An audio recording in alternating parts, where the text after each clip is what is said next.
Assalamualaikum warahmatullahi wabarakatuh. Oke, jadi perkenalkan, nama saya Samuel Adenaya Sembiring dengan NIM 24130028. Perkenalkan, nama saya Muhammad Habib Farizi dengan NIM 2413444019.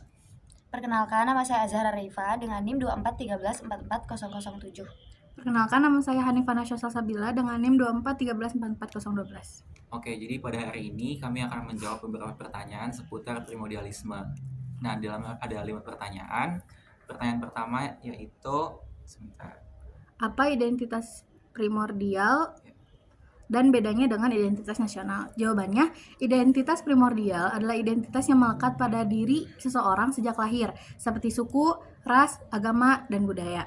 Sedangkan perbedaannya dengan identitas nasional adalah identitas nasional merupakan identitas yang dimiliki oleh seluruh warga negara untuk menentukan cara bernegara. Perbedaannya dengan identitas primordial adalah identitas primordial itu perlu penyesuaian agar dapat hidup bernegara. Oke, kemudian pertanyaan kedua, identitas primordial yang terus menguat dapat mengancam persatuan dan kebinekaan Indonesia. Benarkah? Jawabannya adalah ya, karena identitas primordial seperti suku, agama, ras, dan budaya cenderung sulit diubah. Ketika primordialisme semakin menguat, hal ini dapat memicu rasa dominansi dari kelompok tertentu yang merasa lebih unggul.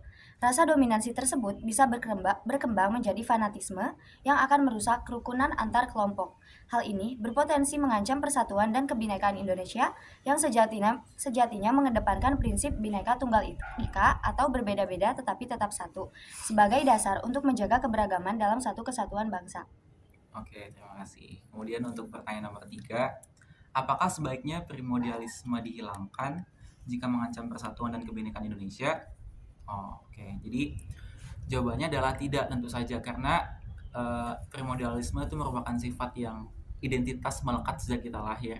Justru kalau misalnya primordialisme hilang, itu akan mengancam identitas kita bangsa Indonesia sebagai bangsa yang berbudaya di tengah arus globalisasi ini, di mana banyak budaya luar yang masuk. Kalau kita menghilangkan primordialisme, maka itu dapat mengikis budaya kita sendiri begitu.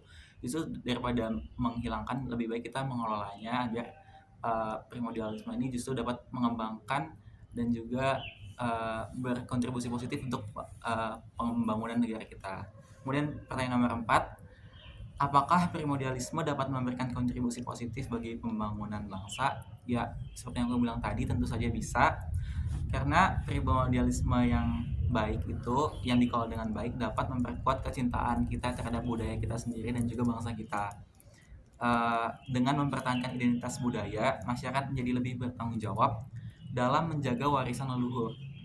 Kemudian budaya luar jadinya nggak bisa gampang masuk, soalnya kan kita punya rasa cinta budaya kita, jadi kita nggak mungkin biarin budaya luar tuh mengikis kita, bikin kita lupa identitas kita tuh siapa begitu. Kemudian primordialisme yang sehat juga dapat menumbuhkan semangat gotong royong dalam kelompok masyarakat yang pada akhirnya itu berkontribusi pada pembangunan nasional. Kemudian ada pertanyaan terakhir yang nomor 5.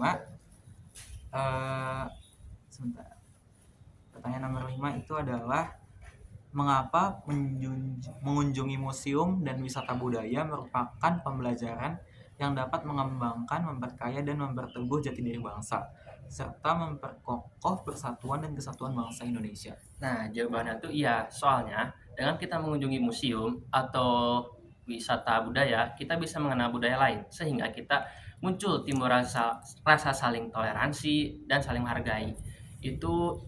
Karena itu kita jadi melengkapi kekurangan satu sama lain. Nah, kesimpulan yang kita dapat itu